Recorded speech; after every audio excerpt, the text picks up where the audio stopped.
innama ya'muru masajidallah man amana billah wal yaumil akhir.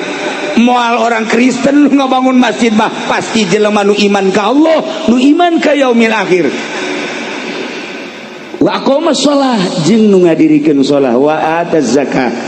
Iyalah jelema asal daek ngabangun masjid berarti deuk nembongkeun iman nu aya di dadana. Sebab cek Kangjeng Nabi, al masajidu buyutullah, masjid adalah imah Allah, tudi'u li ahli sama, caang jang ahli langit, kama tudi'u sakumaha caangna nujumus sama li ahli ardi. Lamun malaikat nu aya di alam malakut di luhur ningali kahandap kieu loba nu cararaang eta teh masjid-masjid jeung musola-musola. Sakumaha urang lamun urang ahli bumi ningali ka langit, begitu ningali ka langit loba bintang-bintang, urang ningali ka langit loba nu caraang di luhur langit bintang-bintang, malaikat neuleuh ka handap loba nu caang ieu adalah masjid-masjid. Malaikat turun neuleuh cacaang set ka masjid,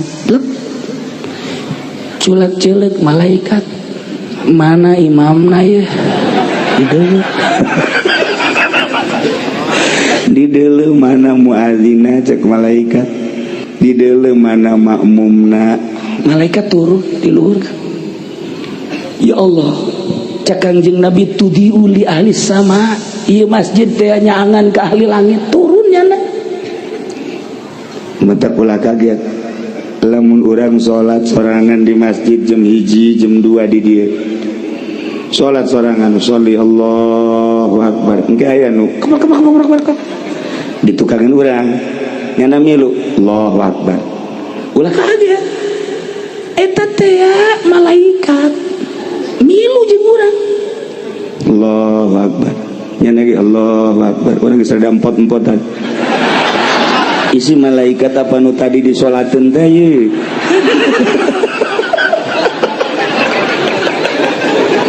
Rempan ye. Kapolsek Onam nya nama lamun aya nu salat nya gerbet salat penting sorangan Allahu akbar. Allahu akbar. Sami Allah, milu di tukang sami Allah gua tembak lu. Emang setan bisa ditembak ya moal. Cek setan gua kentutin lu. Asal kapolsek elek ku setan. Masjid tempat malaikat turun, malaikat mentak loba nu teu kuateun, ulah-ulah bangsa orang kampung, ulah-ulah bangsa santri, ulah-ulah ustad kiai salat sorangan jam 2 poekan di dieu, poekan masjidna poekan salat kiai mah kiai udang-udang nu gede geus, udang-udangna sagede roda Vespa. Salat sorangan, sholli sunat tahajud, Allahu akbar. Aya itu, Allahu akbar. Dak milu baena. Kiai gitu. Allahu akbar. Iya Allah. Allah. Kiai kajian kuku mage mal khusyuk. Dek ceuli datang ka khusyuk. Nyaho datang nyaho mal ka assalamualaikum.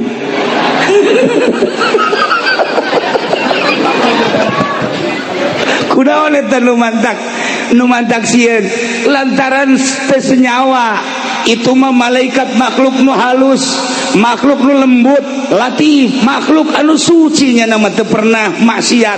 Urang mah makhluk nu kasar, makhluk anu urang mah murokab, makhluk anu gungkelekan.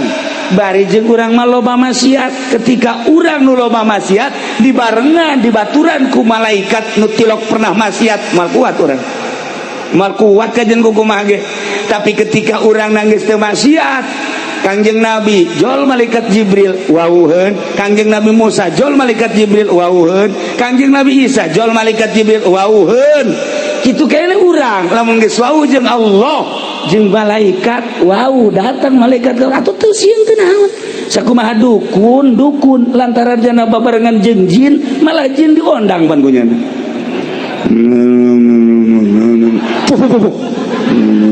Ayo keluarga mana karaya lantaran senyawa jeung jin tesieun ka jin. Nah urang lamun jadi hamba Allah moal sieun sebab geus biasa bahkan urang dibaturan dibarengan ku malaikat. Nah hayang datang ka kos kitu kumaha sih ge tenang. Ieu heulanan ieu teh bentuk bangunan masjid yang paranti ibadah ka Gusti Allah khusus jang ibadah nu mantap aya aturan-aturanana di masjid mah nu head teu meunang asup ka masjid anu boga hadas gede teu meunang asup ka masjid caritaan dunia teu meunang dibawa ka masjid lamun dibawa ka masjid dilaknat ku Gusti Allah sucikeun masjid mah mantap beda masjid sok kaambe ku ahli Allah mah. Ya masjid bagus nama tapi ya rada bau pemerintah ya masjid aya duit pajegan ya masjid bangun haridang gajeng kaambe bae teh ku ahli Allah aya masjid murni ti masyarakat saaya-aya tis masjid ya tentrem tapi lamun aya sumbangan di pemerintah teh nyaritakeun haram jeung teu haramna asal katarajangan duit pemerintah bae masjid mah haredah dipakaina teh endekna heuai wae neangan juru masjid bae atawa tihang ye eta masjid teu beres eta atuh ai kitu mah cenah kiai pangnebakeun mah ieu kira-kira na kaambeun teu itu mah rahasia engke bae kula bebejana ka adik kula bae di itu imah nanti cenah kuari bae hayang nyaho ieu apakah aya duit pamerintahan kaambeun teu ku kiai teu cak kaambeun jasa ku aing mah cak kaambeun emang teu kaambeun tuh kaambeun ya Allah ya Rabbi. Nah sedengkeun ieu kapal ieu masjid bakal jadi kapal jaga di akhirat ketika urang dieu engke digiring di mahsyar sanggeusna digiring ditimbang amal nu amalna bagus mah langsung sorga nu amalna kurang bagus ye cicing heula di sisi neraka sanggeusna cicing di sisi neraka malaikat nanya hei urang mana ieu si lejet pimpinan saha Ki Ilyas Haji Iim Imadudin adik kula cek malaikat dia kamarana cicing di dia lain kana neraka bae embung panas atuh geura ka sorga teu kadeuleu jembatanna atuh sih da kamarana ieu nyaho ka mana meureun tidinya aya kapal ngung nah masjid ternyata bakal jadi kapal aya merekna dirinya kapal naon ieu ngaranna Al-Hijriyah. Wow, kapal Al-Hijriyah Cilejet jelema wah aya di panitiana tenang lah teu bisa sembarangan asup anu gede naon kitu nganyumbangna tiheula bangsa nu 100 juta 50 juta tiheula rombongan 10 juta masuk sada pinuh tah masjid rombongan 5 juta rombongan 1 juta aya ditungtung rombongan anu 500 nangkel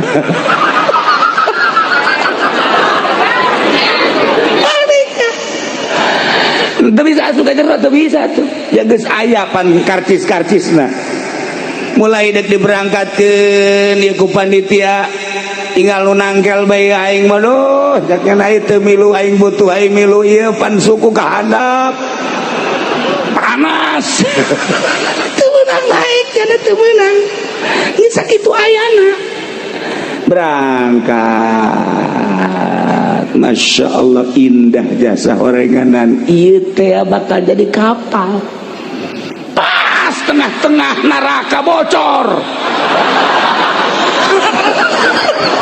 bocor kapal bocor anu di tengah wae panas kunaon bocor. Bocor kapal bocor. Wah, marangtung atuh kabeh lantaran bocor atuh. Biasa teh ka luhur. Cak panitia, kok bisa bocor kieu? Naon ya? Coba. Malaikat datang. Ya kunaon jadi bocor? Diambean ku malaikat. Duit bupati. Bocor. Masjid sakieu bagus dan kieu bocor. Ya Allah ya Rabbi. Ai datang mah datang ka ditungan harideung.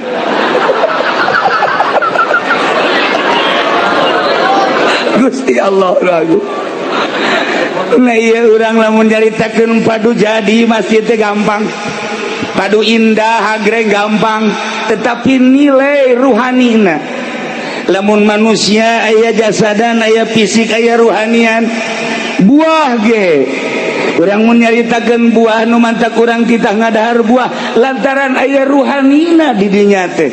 Aya enzim nu aya terkandung di buah. Ketika ku urang didahar enzim eta lah anu bakal jadi nyehatkeun gawak urang teu kadeuleu tah mah ruhanina teh tegarana.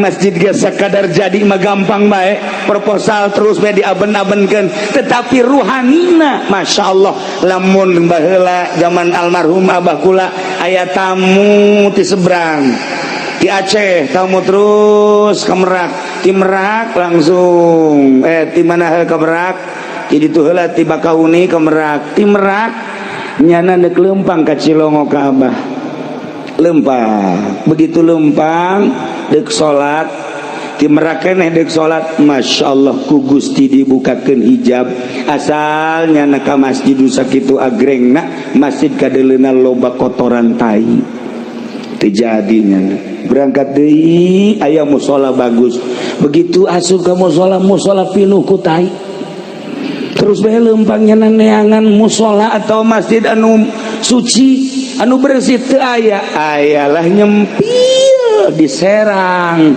aya masjid aya musola nyempil jore, begitu asup tah eta mah teu katingali kokotor, didinya lah salatnya, dirinya langsung lempang deui ti Serang, terus menuju Cikande, kitu bae asal deuk salat ke masjid ke musola selalu ditembongkeun ku Gusti Allah kotoran-kotoran. Datanglah ka Tangerang, datanglah ka almarhum abah kula, nyana nyaritakeun sepanjang Merak Tangerang Serang Tangerang seperti kitulah eta ke zaman harita. Wallahu a'lam mun zaman ayeuna ambean ahli Allah geus lain, dedengan ahli Allah mah geus lain. Kuari mah paronjang-ronjang ancul-anculan hanya sekedar zahir jeung zahir bae. Ieulah tepati urusan ruhani. Lamun kiai ngurusan zahir jeung batin, lamun ustad ngurusan zahir jeung batin, lamun lurah ngurusan zahir jeung batin, lamun pemerintah ngurusan zahir jeung batin, jadi titah kapan urang sebagai ulama jeung umaroh titah berdampingan lantaran dua sinfani eta, beres dua eta beres umat, teu beres nu dua eta moal ecreug umat. Dititah urang teh babarengan asal sahiji haluan ka Allah. Nu ngatur negara acak-acakan, nu ngatur agama moal beres. Yang pengaturan agama kiai, yang pengaturan agama politikus. Babarengan politikus jeung kiai nu tujuanana dek ngarapihan bangsa negara jeung agama rapi atuh kajian kumaha ge.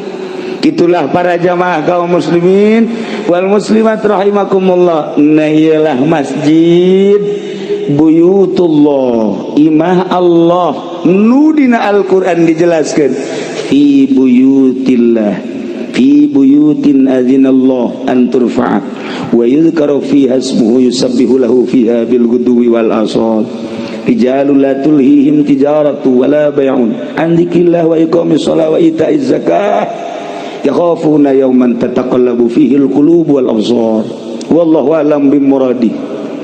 Fi buyutin, di bangunan adzinallah nu Allah ngizinan an turfa'a wa yuzkaru fi asmuh, titah diagungkeun dimulyakeun jeung disebut-sebut ngaran Allah. Allah teh nyebutkeun hiji bangunan nu silahkeun asma kaula disebut, asma kaula ditutur, agungkan bangunan eta, mulyakan bangunan eta, jang paranti nyebut asma kaula, jang paranti nutur kaula. Naon eta teh? Masjid. Yusabbihu lahu fiha bil ghudwi wal asal. Silakan sucikan Allah di masjid. Dek isuk dek sore. Terus daya eureun-eureunna paranti nyucikeun Gusti Allah ialah masjid. Urang beda. Wiridan di imah. Salat urang di imah, sholli sunatul hajat, Allahu akbar. Beres ngawirid urang. A'udzubillahi minasyaitonir rajim. Idz qala Yusuf li abihi ya abati inni ra'aytu 'ashara kawkaban wasyamsa wal qamara li sajidin. Baca 75, tiupkeun ke arah Sarwiti. Fuh. Urang ngawirid di imah. Angel tadi ijabah, coba di masjid. Sholli Allahu akbar. Beres. A'udzubillahi minasyaitonir rajim. Inni ra'aytu 'ashara qala Yusuf li abihi ya abati. Nu kuduna 7 poe Sarwiti kakarak daekeun 3 poe geus edannya di masjid barahin deh. Eta ku irina di masjid dek jadi dek enten di masjid mah di masjid fi buyutin azinallah an turfa wa yuzkara fi hasbu yusabbihu lahu fiha bil ghudwi wal asal. Saha teh anu kos kitu teh? Rijalul la tulhihim tijaratu wala bai'un. Jelema-jelema anu teu disibukkeun ku perdagangan, nu teu disibukkeun ku jual beli.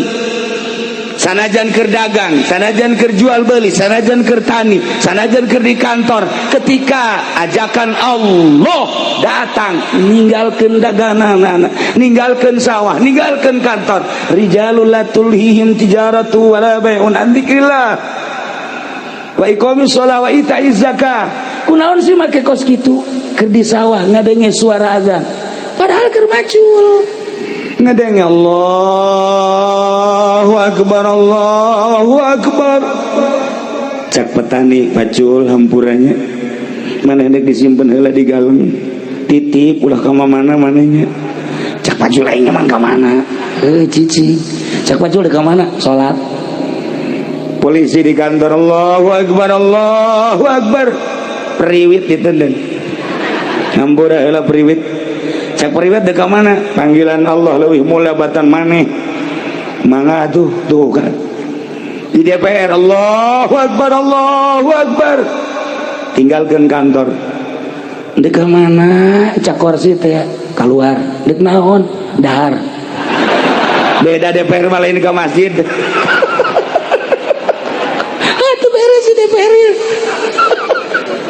Ya Allah, ya Rabb Gusti Allah agung. Iya masjid. Rijalul la tulhihim tijaratun wala bai'un an dzikrillah wa iqamis shalah wa ita'iz zakah. Kunaon sih make jeung kedak amat ka masjid? Komo ustad mah santri kiai asal adzan masjid, asal adzan masjid.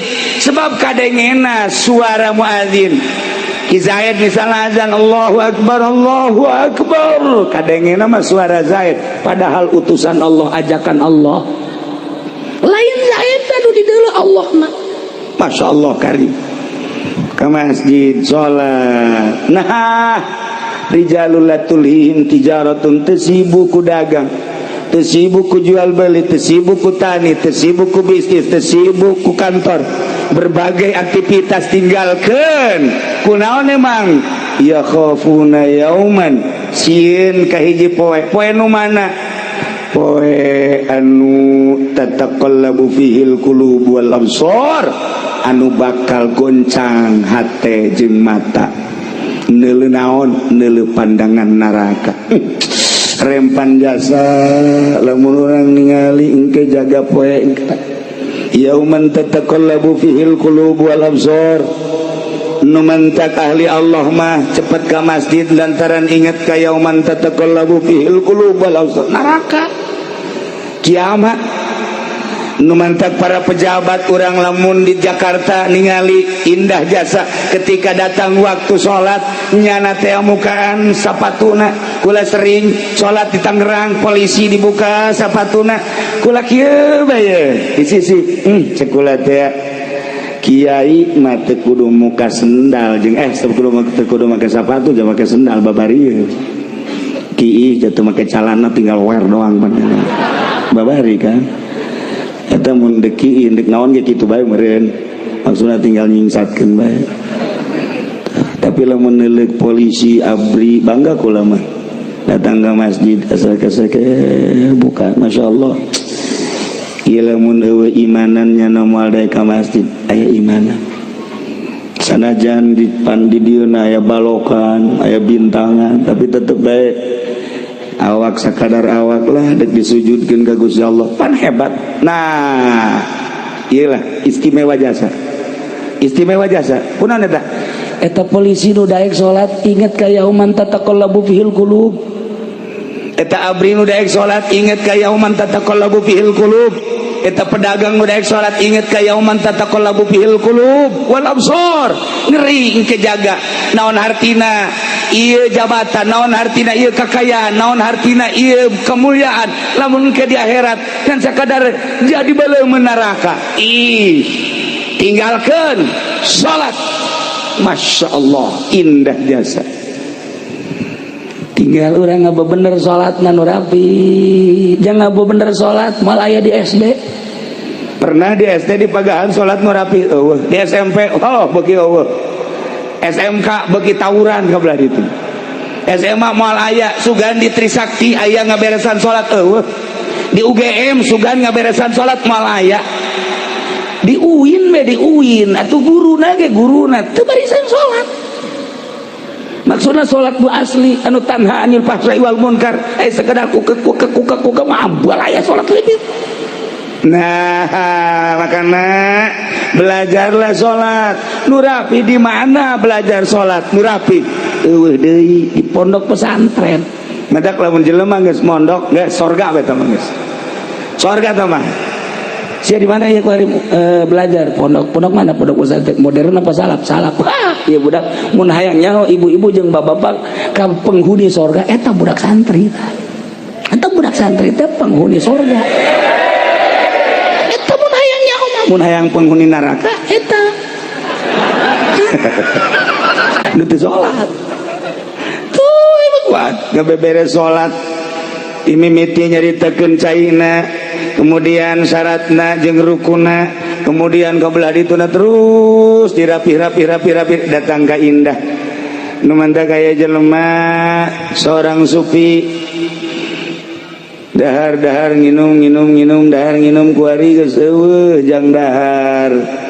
Aya ge hiji-hijina baju dijual punyana. Saenggeus dijual ayalah nu meuli. Alhamdulillah pakai dahar duit. Ai isukna datang nu meuli nak nganterkeun baju. Cekna Pak Kiai, kula kamari meuli baju ti Pak Kiai, mohon. Ieu mah dianterkeun deui. Emang kunaon? Lantaran ieu baju bolong cekna mantep kula mah teu narima. Ceurik tak Kiai, ceurik lain lalagaan. Datang ke teu bisa diparepe, ceurik we. Datang ke nu meuli Kiai hampura, ieu mah dianterkeun bae tapi duit mah teu kudu dibalikeun. Buki ceurik bae. Cih, pan Kiai kudu kumaha ieu? Ceurik. Kiai hampura, ieu mah baju mah cokot bae ku Kiai. Duit mah kajen teu kudu dibalikeun. Beuki ceurik bae. Ditungguan geuning aya sajamna kakarak reda. Kiai hampura ieu mah baju lantaran teu kapake ku kula dibalikeun deui ka Kiai, duitna teu kudu dipulangkeun geus bae ridho. Ceurik deui Kiai. Pan ceurik bae. Iki ceurik bae. Ditanya Kiai, nu mantak ceurik kunaon sih? Lain yang cerikan baju mah dibalikeun deui ka Abah Haji ka dieu dibayar deui insyaallah aya. Keur diridokeun bae masalah. Tapi lain eta naon tuh Kiai? Anu jadi masalah teh ieu urang lamun di akhirat beramal diangsongkeun ka Gusti Allah, ku Gusti Allah dibalikeun ka urang teu ditarima. Percis kos kieu sedih jasa. baju bae baju geus dibeli dibalikeun deui sakieu sedihna kumaha engke lamun di akhirat amal-amal urang salat, urang puasa, urang zakat, urang ngabakti dan lain sebagainya diangsongkeun ka Gusti Allah. Cak Gusti Allah, ieu mah aya cela, aya aib nu kos kieu mah aing teu narima, los dang sia. Teu kumaha coba? Teu pernah mikir urang datang ka dinya. Amal urang teh mun dibalikeun deui lantaran cela, ikumahaeun. Nah kos gitulah ahli Allah mah ceurik teh lain lalegan ceurik. Masya Allah kari. Kos kula nu sok dirongengkeun ku kula teh aya kiai boga pamajikan 4. Hebatnya sapan sama kiai? Bae. Ilmu aya di nyana, gagah aya di nyana, pinter aya di nyana, sugih deui. 4 pamajikanna. Ngan cak nyana teh kieu. Kulantaran 4 gilirna nu ngagilir awewe. Jadi kiaina di imah bae mantep eta kos kitu teh. Tuh kapolsek geus hayang ngajan kumaha ge. Nyana makenan.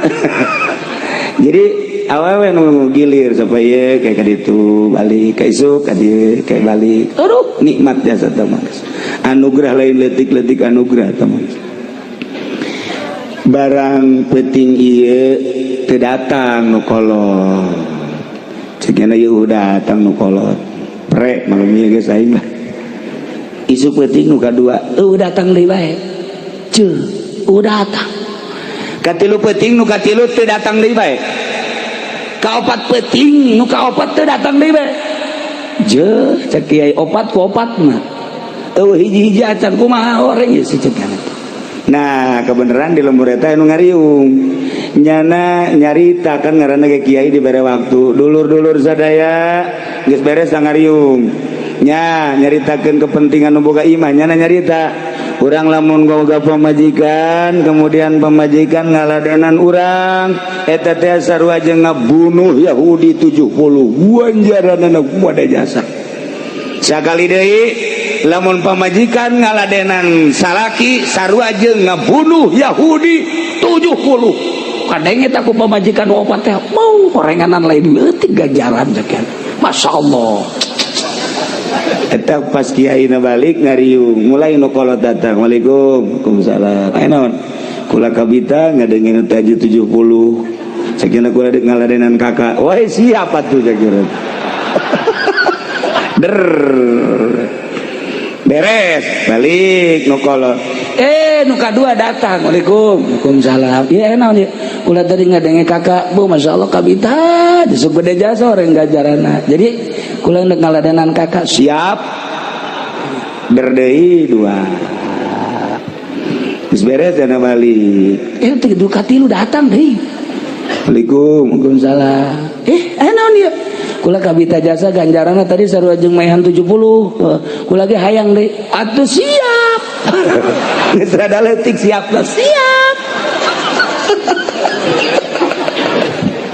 Beres eta nu katilu nu kaopat kasubuhnakeun datang. Waalaikumsalam. Ya naon? Kula kabita ku ganjaran. Aduh. Atuh ieu mah lain ngabunuh Yahudi aing nu paeh.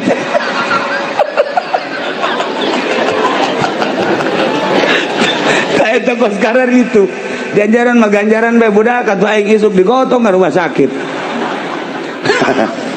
Para jamaah kaum muslimin wal muslimat rahimakumullah, urang inget kana yauman tataqallabu fihil qulub wal absar, maka umat muslimin mimiti daek nyadiakeun lahan naik ngabangun belah dituna ngarumat belah dieuna nu paling istimewa adalah ngesianana. Iyalah innama ya'muru masajid Allah man amana billah. Mual Kristen nu ngaramekeun masjid, mual Yahudi nu ngaramekeun masjid, mual Buddha, Konghucu dan lain sebagainya, umat Islam lah nu ngaramekeun masjid. Tetapi ngaramekeun masjid mah butuh ruhani. Geus lamun ruhani na edan tetep bae moal rame ieu masjid. Nu ngaramekeun masjid anu ruhani na cager, maka jangan ngaramekeun masjid ruhani na tingkatkeun. Cara ningkatkeun ruhani ialah di pondok pesantren. Lamun ibu bapak geus karolot ku arieu geus karolot, harapan yang mondok anak ke pondok anak geus eueuh incu indah jasa ke lamun di akhirat ibu anak nama santren saenggeusna ditimbang amal ibu kurang bagus amalna engke bisa ditulungan ku anak lantaran anak teh jadi waladun sholih. Itulah para jamaah kaum muslimin wal muslimat rahimakumullah, nailah sosok bangunan masjid sanajan dibangun sarua material tina bata besi semen pasir jeung sajabana, tetapi setelah jadi masjid berbeda jeung kantor DPR berbeda jeung kantor bupati berbeda jeung kantor balai desa berbeda jeung nu sejen-sejen lantaran peruntukanana ieu mah adalah fi buyutin adzinallah an turfa wa yuzkara fiha ismu. Nah kitulah para jamaah kaum muslimin wal muslimat rahimakumullah, yuk urang tegeran ieu masjid jang negeran masjid lain sakadar fisikna tapi ruhanina. Ketika ruhani urang geus mantap cicing di masjid kajen kukumaha ge betah bae. Nu mantap teu betah cicing di masjid lantaran ruhanina urang kurang sehat. Sehatkeun ruhani urang melalui pengajian-pengajian di pondok-pondok pesantren, anak urang pesantrenkeun jang ngebangun kelanjutan di negara urang di bidang agama. Itulah para jamaah kaum muslimin wal muslimat rahimakumullah. Apunten dina samudaya kalepatan sareng kakiranganana, mobil khusus pisan ka para inohong-inohong di kabupaten oge ka para kiai-kiai sateacan urang kitu naon selesai urang ngadoa heula ka Gusti Allah. Allahumma salli wa sallim ala sayyidina Muhammadin fil awwalin wal akhirin wa barik wa sallim wa radiyallahu ta'ala an sadatina ashabi sayyidina Rasulillah ajma'in. Amin ya Allah ya rabbal alamin. Allahumma arham ummat sayyidina Muhammad, Allahumma ajbur ummat sayyidina Muhammad, Allahumma aslih ummat sayyidina Muhammad, Allahumma farrij an ummat sayyidina Muhammadin sallallahu alaihi wasallam.